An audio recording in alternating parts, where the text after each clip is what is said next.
Hello and welcome to episode 78 of Out of State DMing. Yay! My co hosts aren't available at this moment, but when and if they become available before the end, they will be joining us. But do not fret, for we will still continue to march forward on talking about spells. Ooh. Last week we finished with Break Enchantment.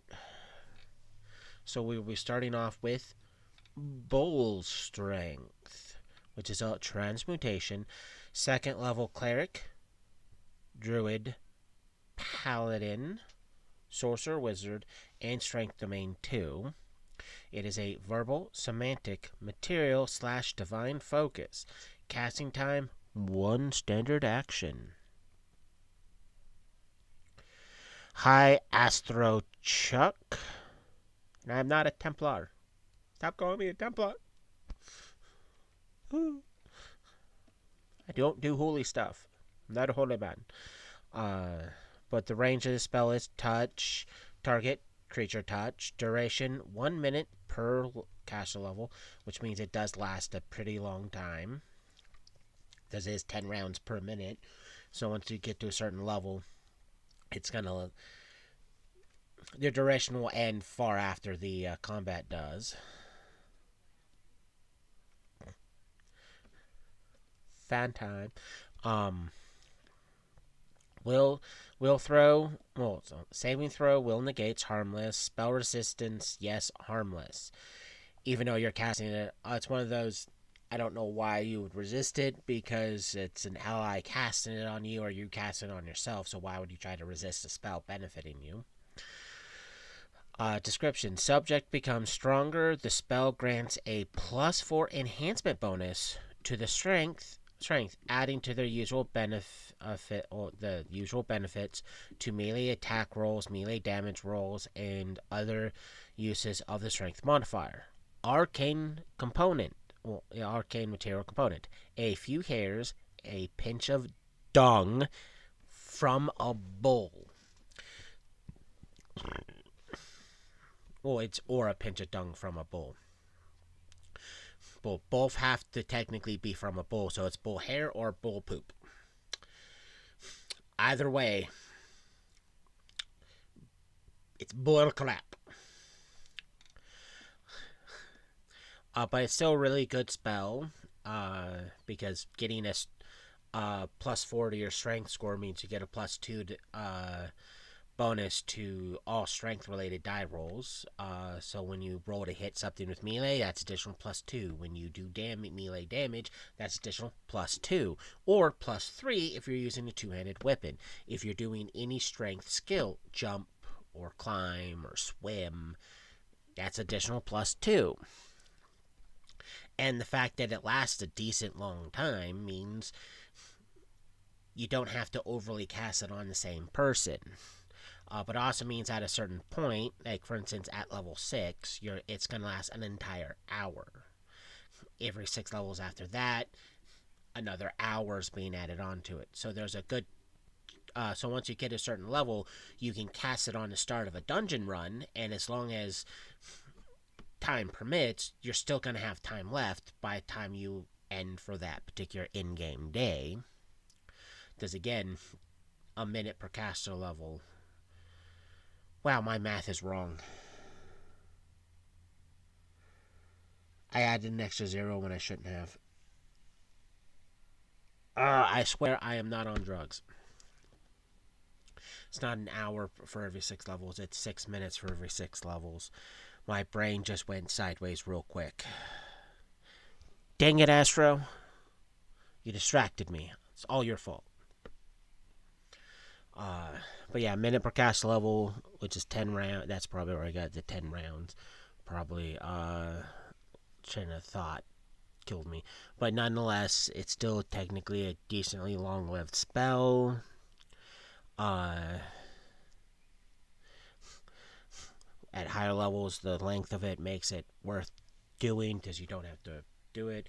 The only problems you're going to run into with spells like Bull Strength and the rest of the family that do stuff, because it counts as an enhancement bonus. It does not stack if you have items giving you an enhancement bonus.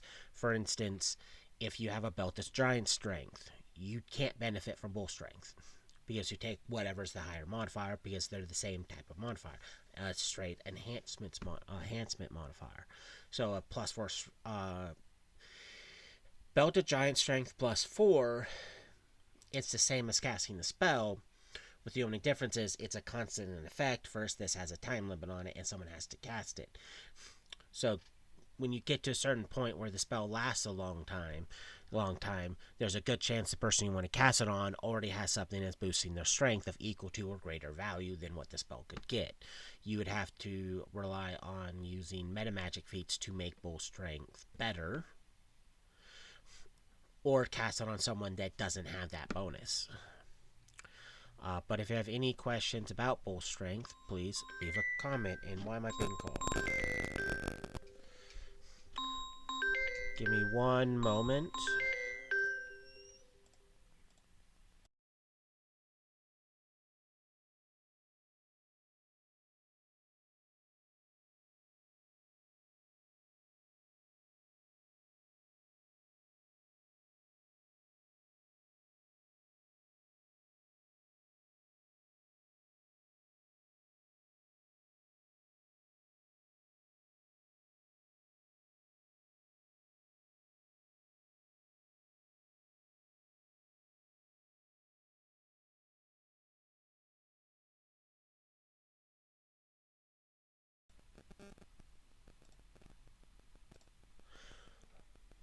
Sorry about that. I had an incoming call that decided to hang up on me when I went to answer. Goose, it's okay. Even upset Goose. Uh, but yeah, I was saying, if you have any questions about Bull Strength, please leave a comment. The next spell is Mass Bull Strength, which does the exact same thing as normal Bull Strength with some exceptions. It's a 6th level cleric, druid, sorcerer, wizard spell. Range is close, which means you don't have to touch them, they just have to be within close proximity to you. You can target one creature per level, no two of which can be more than 30 feet apart, meaning you can affect a lot of people. So you can cast it and you can hit the entire party with it. This is a 6th level spell, so you're probably going to be 12th level by that point, so you can target like 12 people. So right there, it makes it a lot better than normal Bull Strength because you're affecting a lot more people and you don't have to run up and touch them. You just have to make sure they're within the proximity of the range close, which is 25 feet plus 5 feet per 2 levels. So that's going to be like 55 feet of the initial target. So it's like right there, you can benefit the entire party and just have fun with it because now everyone gets it regardless of what they have. Other than that, it's just normal Bull. It functions just like normal Bull Strength. If you have any questions about Mass Bull Strength, please leave a comment. The next spell is probably one of the good starting spells. I wouldn't say best starting spells because that's hearsay, but it's still a good one to get. Burning Hands. It is an evocation fire spell. Level 1 fire domain, and also 1st level sorcerer wizard spell. So sorcerers wizards get to do it, yay. And clerics of the fire with the fire domain can get it. Components are verbal, semantic. One standard casting action is the casting time. Range 15 feet. Area cone-shaped burst. So it's a 15-foot cone that bursts from your hand. Duration instantaneous. Saving throw reflex for half. Spell resistance, yes. Description: a cone of searing flame shoots from your fingertips. Any creature in the area of the flames takes a die 4 points of fire damage per caster level to a maximum of 5 die 4. Flame. Hi, LadyCelt.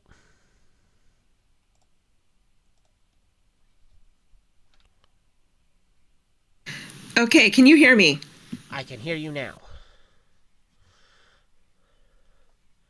Can you hear me?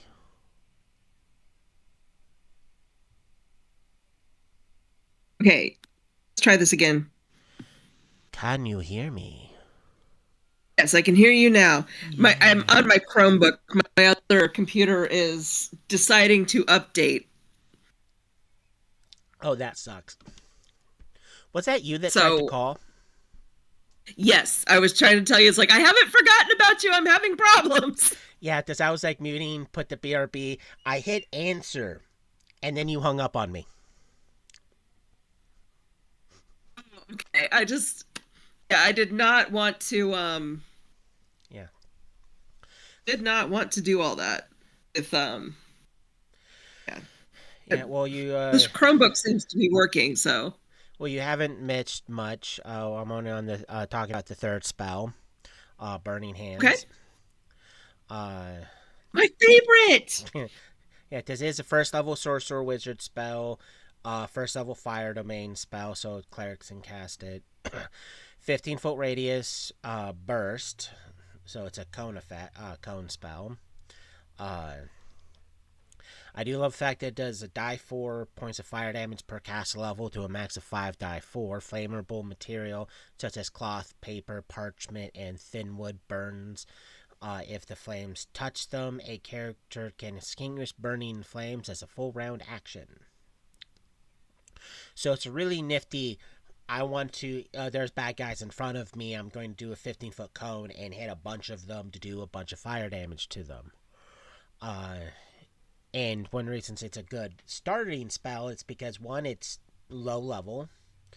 Uh, two, it does get better as you get level. So even though it caps at 5 die 4, yeah, it's still really good. And one of the reasons why I like this spell is because since it's low level, when you get high enough level to get a bundle of meta magic feats, you can apply a lot of them to the spell. For instance, you can up it to fourth level, and take a fourth level slot with maximize. So now you're doing 20 damage with it. For another 2 slots increase to put it from 4 to 6, you now have empowered,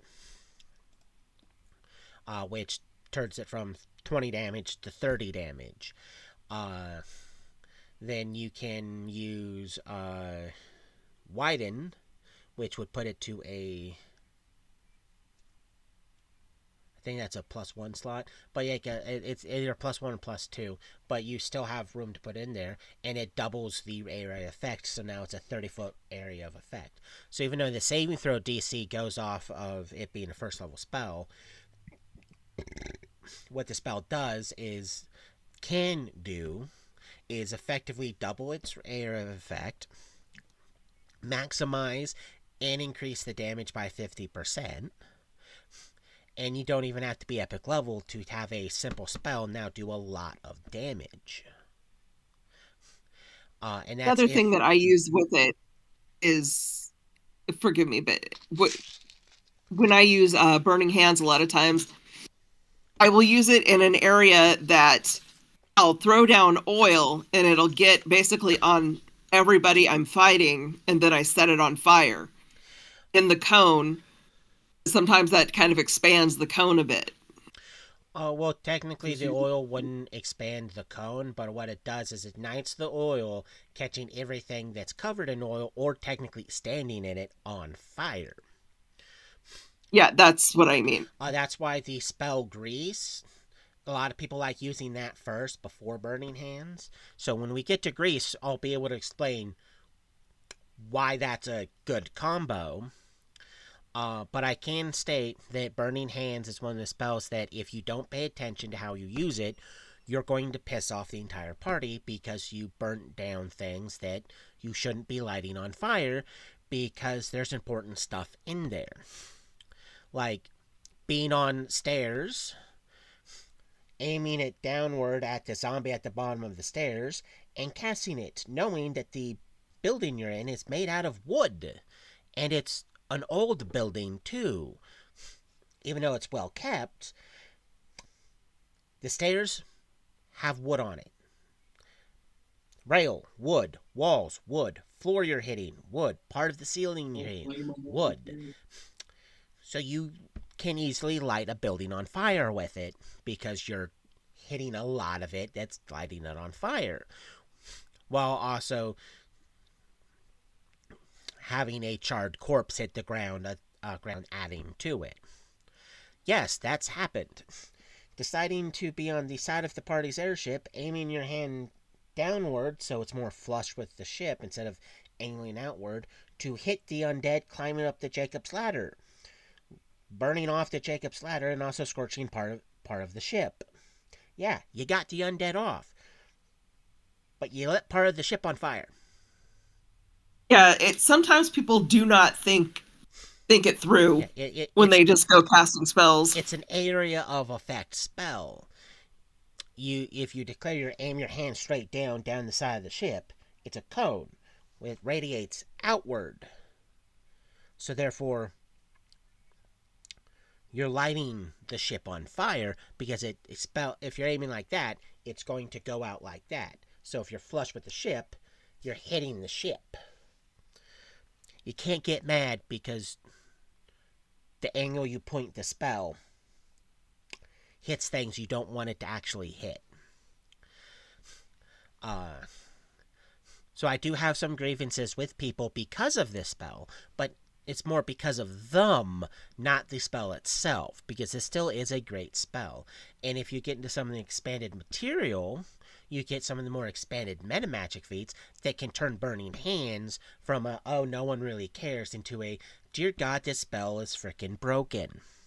For instance, there is a epic level feat that increases the spell slot by 7, so you can turn Burning Hands from a first level spell slot to an 8th level spell slot. But what it does is it removes the maximum number of D4 you can roll from what its maximum is to your level. So being able to take a first level spell that normally people laugh at because, oh, it's only 5 die 4, going, no, it's taking an 8th level slot because I have a meta magic feat slapped on it. Oh. Take, because of your level you have to be to do this. Your this effect, here's 21 die 4. Nice. That's a lot of damage. And if you're casting it with the Rod of Maximize, well, you're not rolling those die 4. It's just straight maximized. So here's 88 damage to everyone in this affected zone. So it's like, get good, scrub. So there is some feats like that can turn a spell from something not a lot of people are going to want to use into something that, yeah, I'm going to use this because I have limited spell slots. I have this here, so I can only really use it on these spells here. But what it does is make these spells on par with the spells of that caliber anyways. So, eat it. But it's still a really good spell no matter what. Especially because it's a first level spell, so you can get it early. And first level spells are going to be one of the highest number of spells you're going to be able to cast. Favorite spell, fire. Yeah. Son comes in the room with his bottle, his special edition Eagles bottle. He's like, I've got my spell. Fireball! Fireball! Yeah. Yeah. For those watching, if you have any questions about the spell Burning Hands, please leave a comment. Enough of them may work. The next spell is another really good spell. Call Lightning. It is a evocation electricity. Level 3 druid spell. Components are verbal semantic. Casting time 1 round. Range, medium, which means it can be dropped pretty far away. Effect, one or more 30-foot long vertical lines of lightning. Duration, 1 minute per caster level, so it lasts a long time. Saving throw, reflex for half, spell resistance, yes. Description, and it has a decent chunk of description for it. Immediately upon completing of the spell, and once per round after, you may call down a 5-foot wide, 30-foot long vertical bolt of lightning that deals 3d6 points of electricity damage. The bolt of lightning flashes down in a vertical stroke at whatever target point you choose within the spell's range, measured from your position at the time. Any creature in the target square or in the path of the bolt is affected because it comes straight down from them. So flying creatures can be affected by it. They've been fed. You need not call a bolt of lightning immediately. Other actions, even spell casting, can be performed. However, each round after the first, you may use a standard action, concentration on the spell, to call a bolt. You may call a total number of bolts equal to your caster level to a maximum of 10 bolts. If you are not outdoors and in a stormy area, if you're outdoors and in a stormy area, pretty much a rain shower, clouds and wind, hot and cloudy conditions, or even a tornado, including the whirlwind formed by a djinn or an air elemental of at least large size, each bolt deals 3d10 points of electricity damage instead of 3d6. The spell functions indoors and underground, but not underwater. This is what it pretty much means. You pick a point on the ground, so you can't say like this point in the air, but it has to be on the ground. And 30 feet up, a lightning strikes. It is a 5-foot wide, so it pretty much hits that entire square. 30 feet long, so if anything is flying, if it's within that, between the ground level and up to 30 feet, it gets a saving throw for half damage. But it's still really good. It does okay damage, 3d6. But the main reason it's good is because you can have up to 10 bolts, 1 per caster level, and you don't need to immediately start casting them. You can do a standard action, concentration on the spell, to technically keep the spell while doing other actions. So you can cast other spells that require a single action or free actions to cast, attack rolls, move actions, and maintain the call lightning, or just every single turn, just do it until you're out of bolts. So if you're, you have to be like level 5 or 6 in order to get this spell anyways. So you're going to get a decent number of bolts, but at level 10 is when the cap stops. Well, when the cap starts. So even though you can get it to last a lot longer than that, having the ability to each turn call down a bolt of lightning to hit a target is wonderful. And if you happen to be in any sort of stormy effects, by while it's natural or artificial, the spell damage jumps from 3d6 to 3d10. So the damage increases by that point, making it really effective to use in areas where weather is in a constant, not good state, because normally stormy weather is not necessarily good for people, especially if it's continuous. Well, it's a 5e game, but I play a Tempest Cleric, and I use Call Lightning to great effect because I have ways that I can do it that there's basically no defense against it, and it does max damage. So I love that spell. Yeah. And even if you don't do max damage, you're still, messing people up pretty bad. It's still damage regardless, and the only things you have to worry about is stuff with high reflex saving throws and or some sort of resistance or immunity to electricity.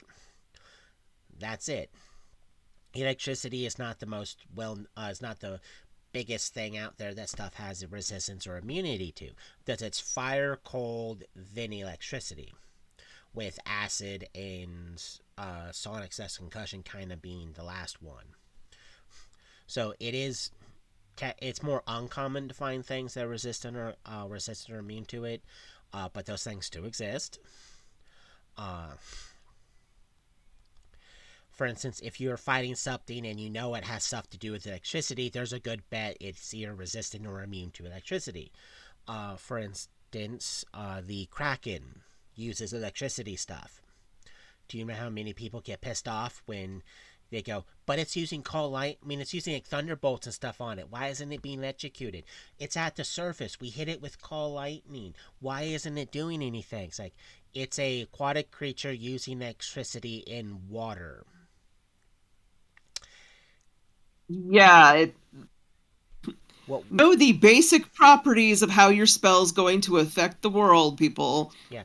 So, because water plus electricity spells suck for the target because you can get denied reflex saving throws or the area effect can get bigger. But if a creature's in water and it's casting an electricity spell, and if you were to do that, you would take damage unless you're highly resistant or immune. But you notice it's not reacting negatively to it. There's a good chance it's immune to it. So, yeah, the Kraken stats I found and that I like to use, it is immune to electricity, and it uses a lot of electricity-based things. I know you heard the phone ring. Calm down. Um, so like if you hit something with call lightning and you notice it just looks at you like, really? You expected that to do something? It's either has a high enough resistance to not care, or it's immune. If you notice it doesn't try to actually resist the spell at all, good chances it's immune. But even then, it's still a good spell. Because again, it's a third level spell, and it does decent damage, especially if you consider the fact you can get multiple lightning bolts. So you know what you're doing for multiple turns. And it gets better when you're in stormy weather. So it's like, yay. But the only downside is you can't use it while underwater, but you can use it indoors. So you can be in a dungeon and call lightning. A house, call lightning. A castle, call lightning. If you're underwater, nope. Because it's not a underwater spell. But if not to mention, wouldn't it get you? Yes. If you're in water sucks. Yeah. Well, you would be surprised about the number of people who use electric-based spells completely and totally forgetting that they're in a position to be hit by it. It's kind of like people who cast Fireball while inside the effective range of the Fireball, and then go, "It shouldn't have affected me." It's like, you targeted this creature here. It's a 20-foot radius spell, and the target's 10. There's 10 feet between you and the target you're targeting. You're in the effect of the spell. Yeah, that's. It's what the spell does versus the intelligence of the person using it. Yeah. Not the same thing. For instance, your character could have an intelligence of 18, which is really super intelligent for D&D. But yet your character's constantly doing stupid stuff. Why? Because the actual intelligence of the character is limited by the player. Because the character could be smart enough to know that 1 + 1 means I'm being electrocuted if I'm standing in water and I call lightning too close to me. The player doesn't think about those things. Because I have multiple stories of players not thinking about things and DM's looking at them funny and then laughing as they affect the entire party with the spell because they completely and totally forget that 1 + 1 equals haha. Oh, and Tony loves to exploit the, are you sure you want to do that? Are you sure you want to do that? Yeah. Yeah, there's a lot of players who've played with me who goes, if the DM's asking you more than once is, are you sure about that? You should probably not do it or think a little bit harder about what you're about to do. Yeah. Uh, but if you have any questions about Call Lightning, please leave a comment. Dun, dun, dun. The next spell is somewhat funny because it's similar to the last one. It's Call Lightning Storm. It is an evocation electricity 5th level druid spell, range long so you can drop it very long ways away. This spell functions like Call Lightning, except that each bolt does 5 die 6 points of damage, or 5 die 10 if created outdoors in a stormy area, and will call a maximum of 15 bolts. So this is the bigger brother to Call Lightning. It has the same duration, pretty much all the same stuff, except that it's a 5th level spell instead of a third. It's a long range spell instead of medium range spell, so you can drop it farther away, and it does more damage and lets you have more bolts. So instead of 10 turns, which would be a grand total of 30 die 6, you have 15 turns, which that's going to be 75 die 6 in total.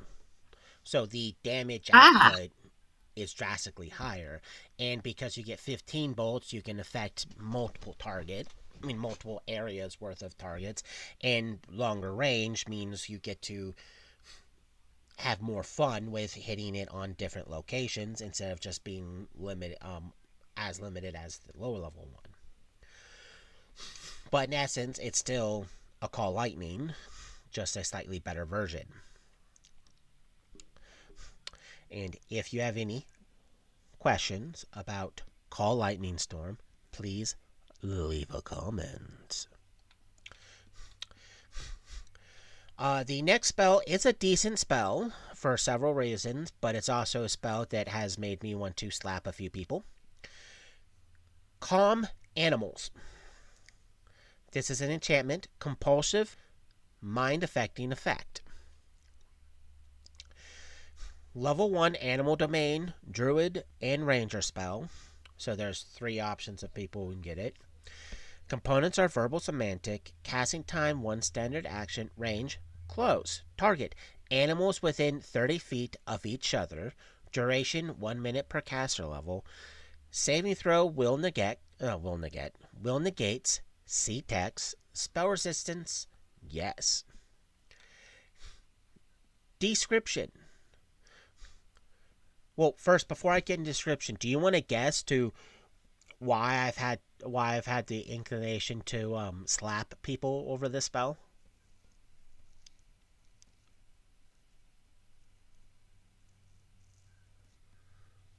I couldn't even begin to imagine the reality skating or just outright misinterpretation that goes on. What is it, though?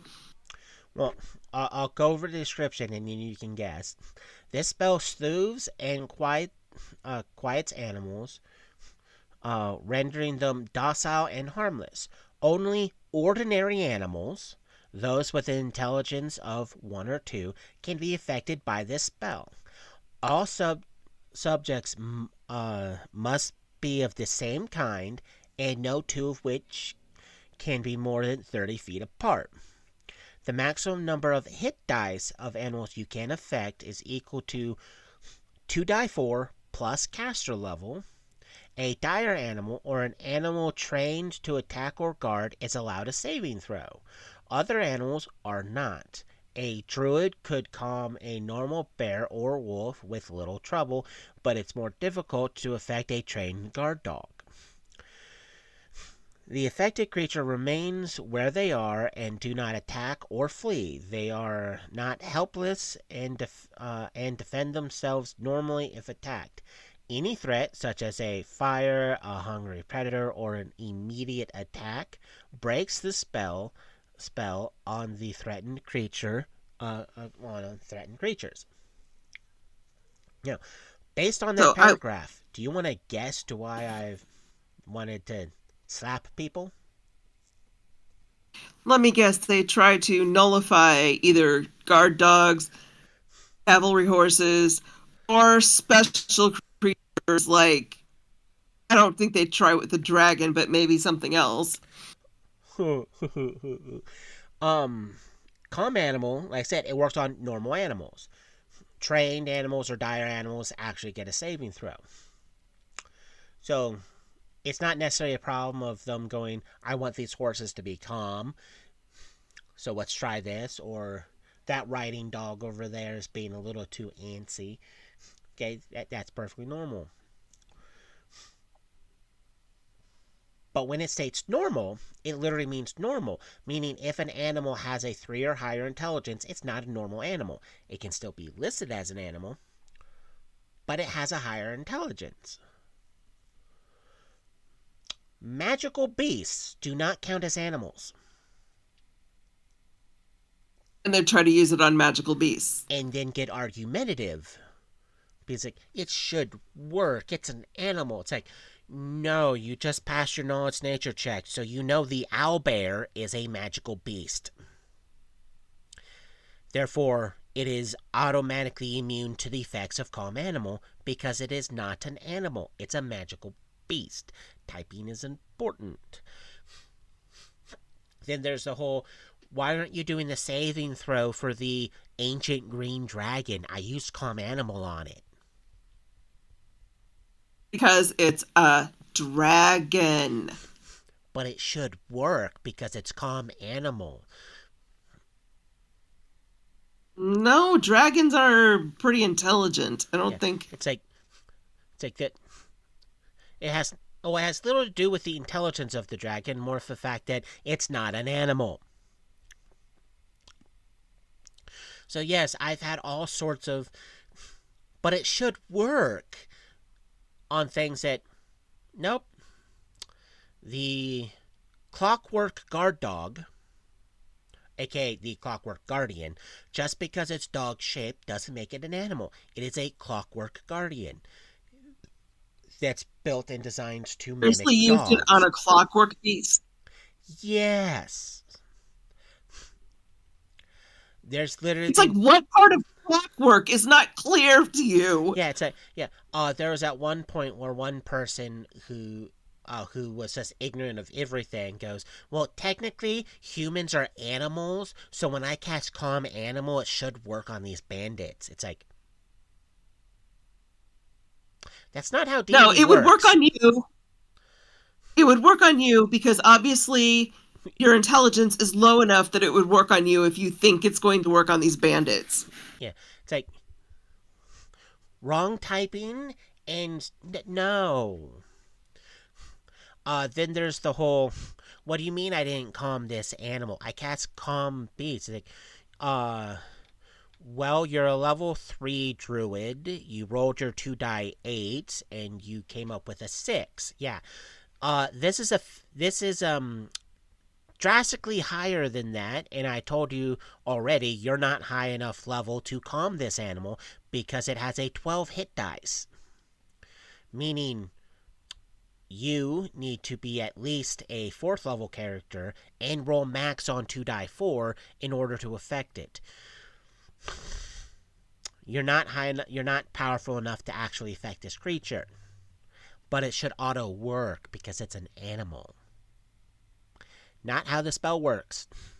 There's a hit die restriction.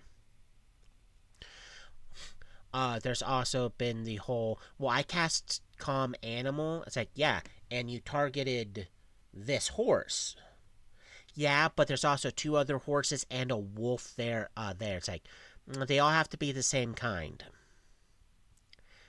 But they're animals. It's like, different type of animal. You chose the main target be a horse. You rolled just high enough for it to affect a single horse. Not all 3 horses. The wolf's not the same type of the horse. They all have to be the same kind. It says it in the spell. Because all subjects must be of the same kind. Yes, they're animals, but a horse and a wolf aren't the same kind. So it's like, and then it's like, dude, you only rolled high enough to affect 5 hit dice worth of animals. The animals you're fighting are each 4 hit die animals. There's 3 of them. That's not how many creatures you affect, that's how many hit dice you affect. So you can only affect 1 of them. Why are you getting pissed off that it's not hitting all 3? Because it's calm animals and they should be calm.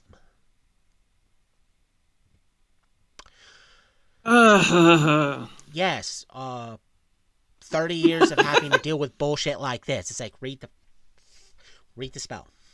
Read the spell. There's also been times where, like, they're under effects of calm animal. They shouldn't be able to fight back. It's like, 1, it declares they are not defenseless and are able to defend themselves accordingly. And also, if the creatures are attacked, it breaks the enchantment that you just put on them. Well, the mind effect you just put on them. But I cast calm. It's like, the wizard fireballed the pack of wolves. He rolled absolutely horrible. Most of the wolves saved. They're not taking that much damage. All of them break free of the calm animal now because they were all hit by a fireball.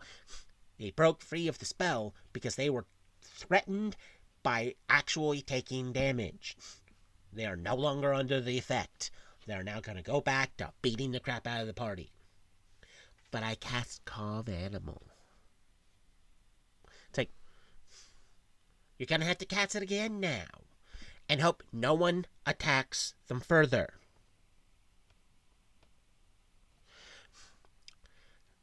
You see, I don't know if I could be a DM because I will hurt people's feelings after a certain point that they're not getting it. Oh, I've made people cry. I know I would. Did I take joy out of it? For some of the people, yes, I did. I did do it with a smile. I gleefully made them cry. Other people, I didn't enjoy making them cry. But if I didn't, they wouldn't get it through. And it still didn't work because they would still repeat the same stupidity. Because when I say read the spell description tells you how the spell technically is supposed to work. The only reason it doesn't work like that is A, you're doing something to alter the spell via metamagic feats, or the DM is letting shenanigans alter the spell. So if a DM decides that you don't actually have to roll the number of hit dice, well, that's because the DM is being the DM. It's his call. He's assuming that you're powerful enough to affect either a particular creature or a number of creatures. If a DM decides to have a spell work outside of its parameters, it's DM prerogative. And that's perfectly okay, as long as you don't assume all DMs are going to do that. But it's still... My husband is one of those that he will hold you to the letter of the spell. Well, like, my thing is, the spell is supposed to work how the spell is supposed to work. If you come out with a out-of-the-box way of using the spell that's still within the parameters of the spell, I'll let it work. Because the spell technically is still working within its parameters. You're just thinking outside the box.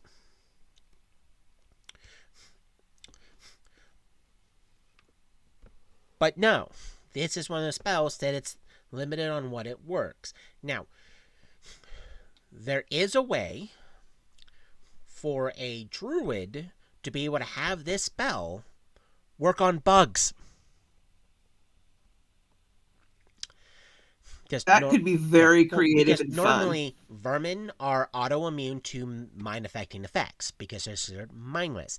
Even the ones that technically have an intelligence score still have the mindless trait, so getting mental effects to work on them becomes impossible because there's not really that many spells that work on bugs that affect their minds.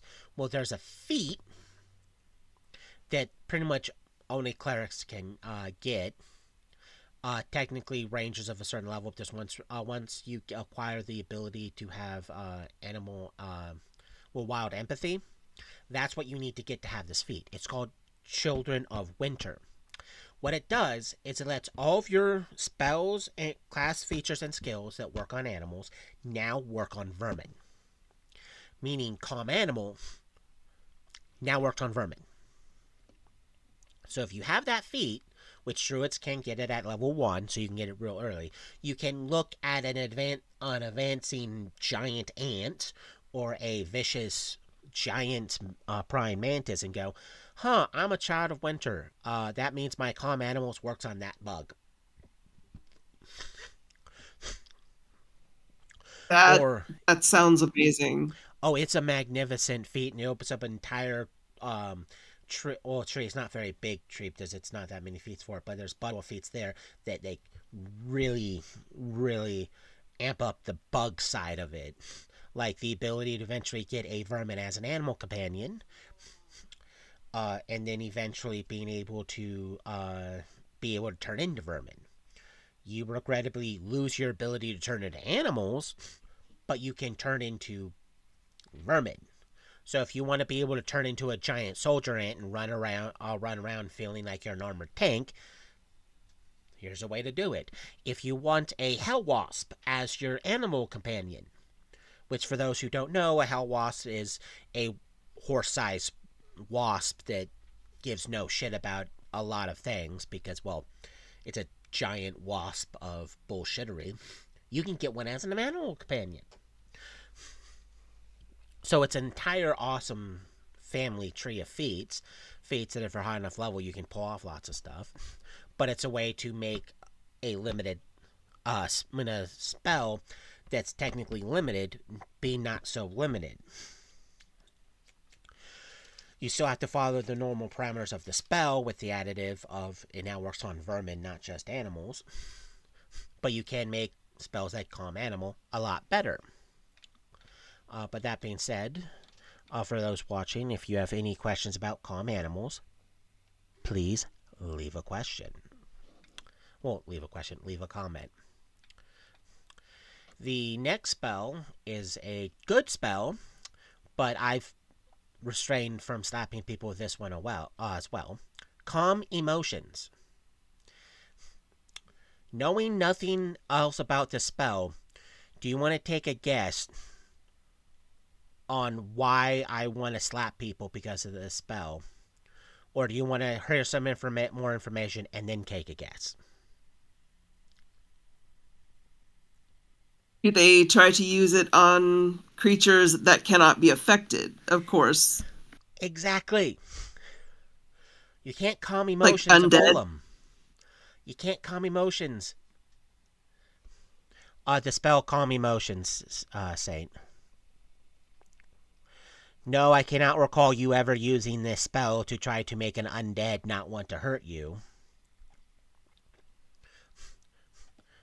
But it's still a spell that multiple people have gone, I don't want to be hurt. Calm Emotions. It's a skeleton. I still cast it. Yeah. I know who the skeleton's targeting now. But I calmed its emotions.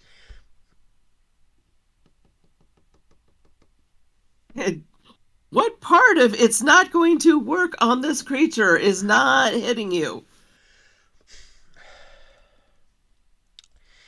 Yeah. But going into the spell, it is an enchantment, compulsion, mind-affecting effect.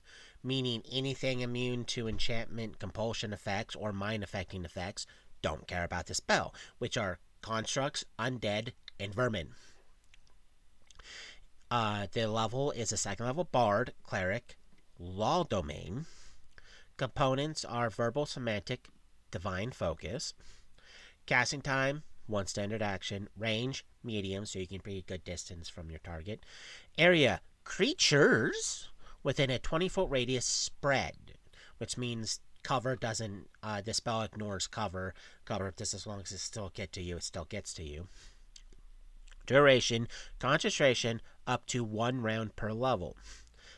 Pretty much meaning each turn you're concentrating on the spell to keep everything calm, and once you hit your level, the spell stops working. Saving throw will negates. Spell resistance, yes.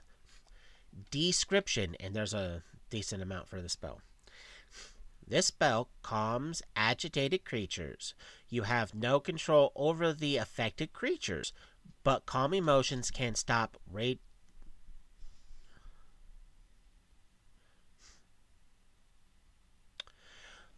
I would have to double check if elves are immune to such things, say. But when I reach around to redo the episodes because of technical problems with a lot of those episodes, we'll rediscuss what can and cannot affect an elf. But thank you for having that comment. Calm emotions can stop raging creatures from fighting or joyous ones from reveling. Creatures so affected cannot take violent actions, although they can defend themselves or do any or they do anything destructive. They can't do anything destructive. Any aggression action against or damage dealt to a calmed creature immediately breaks the spell on all calmed creatures. This spell automatically suppresses but does not dispel any morale bonuses granted by spells such as Bless, Good Hope, and Rage, as well as negating a bard's ability to inspire courage or a barbarian's rage ability. It also suppresses any fear effect and removes the confused condition from all targets. While the spell lasts, a suppressed spell or effect has no effect. When the calm emotion spell ends, the original spell or effect takes hold and the creature again, provided that the duration has not expired in the meantime. Meaning, if you're high enough level and there's a raging barbarian, you can calm emotions them, and if your level's high enough, you can counter the entire rage. So when it ends, they don't have rage anymore. Or you can eat up a large portion of their rage, so they have less turns of benefiting from the benefits of rage. So you can like either null it completely, or you can at least nerf it. Yeah, so it's not. Yeah, and it also does the same thing to the Bards, Inspire Courage, the Bless, Good Hope, and Rage spell itself. So as long as you're able to keep up on on the duration of the spell, you can literally counter and weaken a spell, or if it lasts long enough, have the spell's effect end, because you're like, hey, you have to wait till Calm Emotions ends to redo any of those bonuses. Otherwise, they're not going to benefit from those bonuses until my effect ends. So you can literally sit there with a big old grin as you're technically debuffing whatever's getting those benefits. So it not only makes them go, oh, we're not fighting, but it's like, we're not fighting, but also you're not getting these benefits. So if we decide to reinitiate combat, you're not getting those benefits. Haha. Or after the round that we reinitiate it, because this effect's broken, then you get your benefits back in. But we're just going to wait so you have less time with those bonuses, and it gives us time to recoup.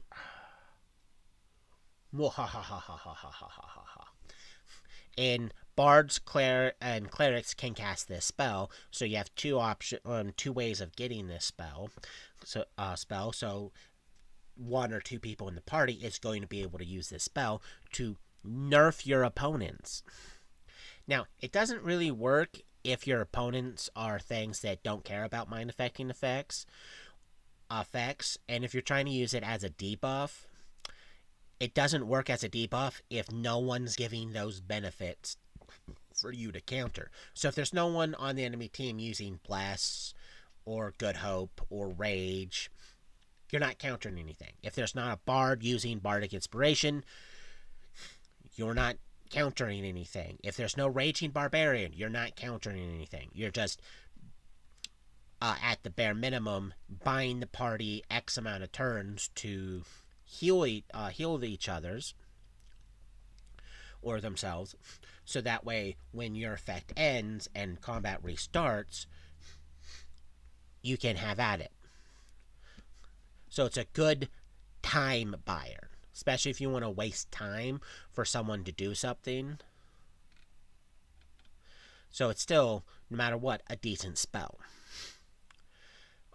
Now, if you have any questions about Calm Emotions, please leave a comment. The last spell, or possibly spells we're going to get into because of time, is Cat's Grace. This is a transmutation, second level bard, druid, ranger, sorcerer, and wizard spell. So lots of people can get it. It is a verbal semantic material for components. Casting time, 1 standard action. Touch, range is touch. Target, creature touched. Duration, 1 minute per caster level. Saving throw, will negates, harmless. Spell resistance, yes. Description: the transmutated creature becomes more graceful, agile, and coordinated. The spell grants a +4 enhancement bonus to their dexterity, adding the usual benefits to AC, reflex saving throws, and other uses of dexterity modifier. Material component: a pinch of cat fur. This spell can be really, really great, especially if you are lacking anything that's boosting your dexterity. Because again, you're getting a plus, just like bull strength. This is an enhancement bonus to your dexterity, which is a +2 to anything related to it. So, like, if you're wearing the appropriate armor, your AC can jump by 2 points. Your reflex saving throw goes up by 2 points. Your any skills that rely on dexterity go up, like hide and move silently. All ranged attacks go up by 2 points. So now you're better at shooting things. So it has multiple benefits. Multiple. And it lasts just as long as bull strength, so a minute per caster level. So you can get it to last most, if not an entire battle. And if you know that the party needs an extra dex bonus to perform certain skill actions, like balance, you can at least buy them a short time where they have an actual bonus while performing it. So it's still a great spell. That the only reason you wouldn't cast it is if you had something already boosting your dex, like Gloves of Dexterity, which you take whatever bonus is higher. So if it's a Gloves of Dexterity +4 or higher, then you don't want to use this spell on that individual. You want to use it on someone who doesn't have that big of a bonus. And because it's 4 different classes get access to it: bards, druids, rangers, sorcerers, and wizards. So it's 5 different classes. There's multiple ways of having this be in your party, because that's a lot of classes that can get access to this spell. Even though rangers have to wait a little bit higher level to get access to second level spells, but you still have 4 other classes that can get it relatively early on. That being said, imagine that'd be great for like a elf. Yes, it would. That being said, if you have any questions about Cat's Grace, please leave a comment. Now, because we have a little bit time, the very last spell is Mass Cat's Grace. It does all the same things as Cat's Grace with several exceptions. It's a 6th level spell for bards, druids, sorcerers, and wizards, because rangers can't only get up to 4th level spells, so they can't get this, but bards, druids, wizards, and sorcerers can get as a 6th level spell. It's a range close, so you don't have to touch them. They just have to be close enough radius. And you can affect 1 creature per caster level, no 2 of which can be more than 30 feet apart. So therefore, you get to cast this, affect multiple party members, and give them this boost. So it is the better version of Cat's Grace, because instead of prepping it multiple times, you just prep it once and you affect everyone in the group. Oh yeah, that's Yeah. like Cat's Grace on steroids. Yeah, because instead of it's like, hey, you get it, it's hey, everyone gets it. And even if like 1 or 2 people have stuff that's already giving them a bonus to their dexterity, you don't really care, because you're not wasting the spell. You're going, well, what's higher, this +4 or what you have? This may only last a minute per caster level, which by this point it's going to last 12 plus minutes.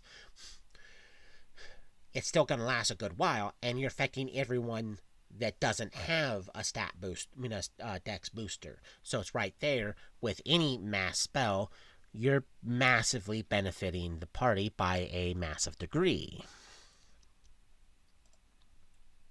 So no matter how you spin it, twist it, or it's a great spell.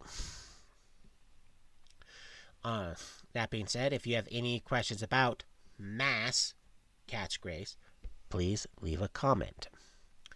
And at this point, this is the end of the episode.